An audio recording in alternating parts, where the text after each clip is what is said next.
Pernah nggak sih kamu lagi buka platform trading terus lihat pair yang bikin bingung? Ada Euro USD, ada USD JPY, ada juga XAUSD dan masih banyak lagi.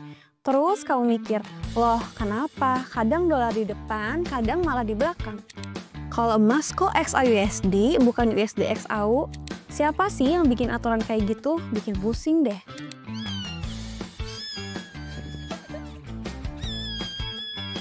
Nah, ternyata ada sejarah dan filosofinya loh di balik itu. Oke, jadi gini, kalau kita trading forex, kita nggak pernah beli atau jual satu mata uang doang. Kita selalu trading sepasang. Misalnya, kamu klik buy di Euro USD. Artinya, kamu lagi beli euro dan bayar pakai dolar. Kalau kamu klik sell, berarti kamu jual euro, terus dapat dolar. Nah, makanya di setiap pair selalu ada dua sisi. Yang pertama disebut base currency, alias mata uang dasar, dan yang kedua disebut quote currency, alias mata uang pembanding. Contohnya, Euro USD sama dengan 1.10, artinya 1 euro sama dengan 1 dolar 10 sen, atau GBP USD sama dengan 1.25, artinya 1 pound bernilai 1 dolar 25 sen. Tapi masalahnya, kenapa sih yang ditulis euro duluan, bukan USD duluan? Kalau dibalik jadi USD euro pun, secara hitung-hitungan kan benar juga. Cuman tampilannya aja yang beda. Pasti ini yang ada di pikiran kalian sekarang kan? Jawabannya ada di sejarah pasar. Setelah Perang Dunia Kedua, dunia keuangan global nyari sistem baru supaya stabil. Lahirlah yang namanya Perjanjian Bretton Woods tahun 1944. Saat itu diputuskan bahwa dolar Amerika jadi pusat transaksi dunia dan nilainya diikat sama emas.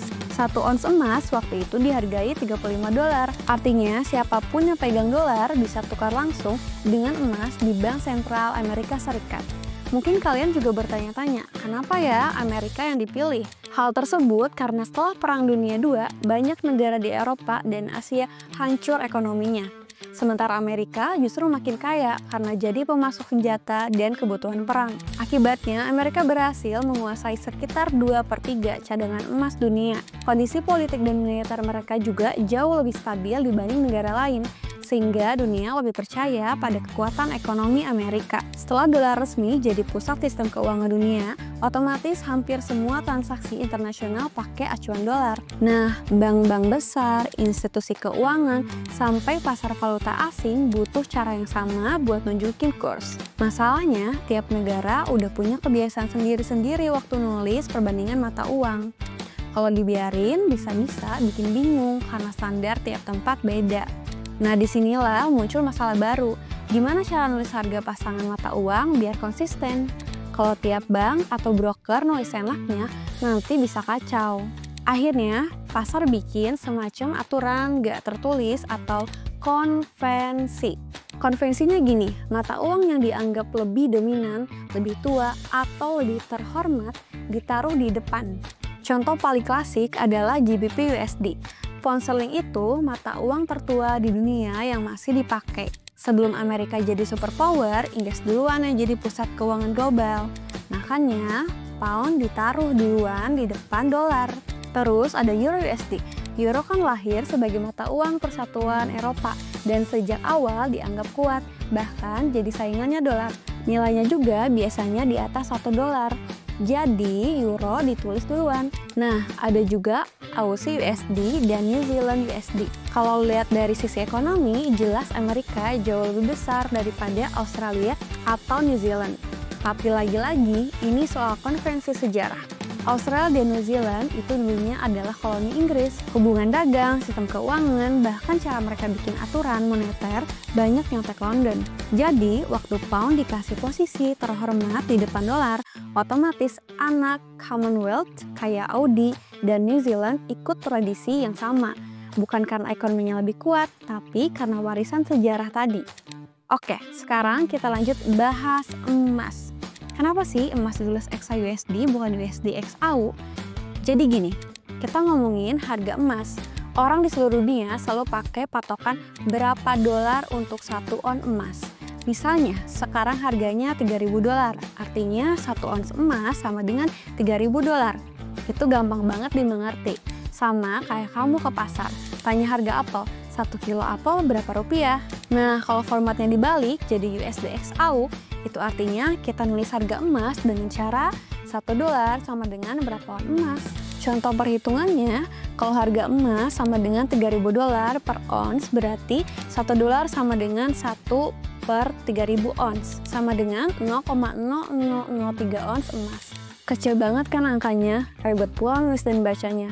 Kamu bayangin kalau harus ngomong tiap hari, $1 sama dengan 0,0003 ons. Emas sekarang naik nih, pasti bikin pusing. Jadi alasannya kenapa emas tulis XAUSD itu karena lebih gampang dibaca dan dipahami.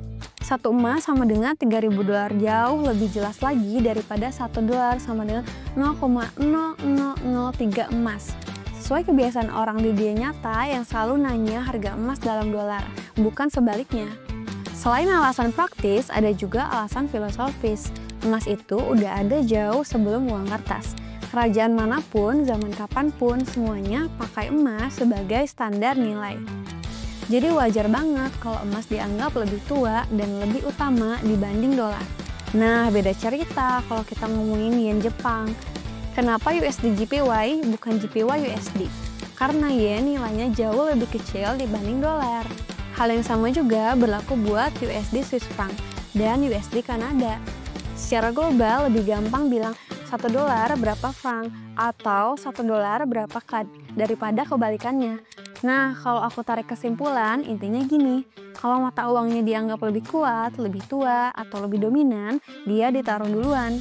Kalau nilainya kecil banget, biar gampang dibaca, USD ditaruh duluan. Kalau emas, jelas emas ditaruh duluan, karena emas itu udah dipakai manusia sebagai alat ukur nilai jauh sebelum ada dolar, euro, atau pound. Supaya gampang kebayang, coba bayangin kamu ke money changer. Kamu tanya, berapa harga euro sekarang? Petugas pasti jawab, 1 euro, 1 dolar, 10 sen. Itulah euro USD. Terus kamu tanya, berapa harga yen? Petugas nggak bakal jawab 1 yen 0,006 dolar. Mereka bakal bilang 1 dolar 150 yen. Itulah USD JPY. Jadi sebenarnya Forex cuma nurutin kebiasaan orang di dunia nyata waktu ngomongin kurs. Kalau nggak ada standar kayak gini, kebayang nggak sekacau apa pasar jadinya? Misalnya, ada yang nulis Euro USD, ada yang USD Euro, atau yang malah bikin format lain lagi. Chart bisa beda, angka bisa bikin bingung. Makanya dibuatlah standar internasional yang disepakati. Kalau ada euro, pound, Audi, NCD, emas, atau perak ditulis duluan. Kalau ada yen, franc Swiss, atau Kanada, USD tulis duluan. Dengan cara ini, semua trader di seluruh dunia pakai bahasa yang sama.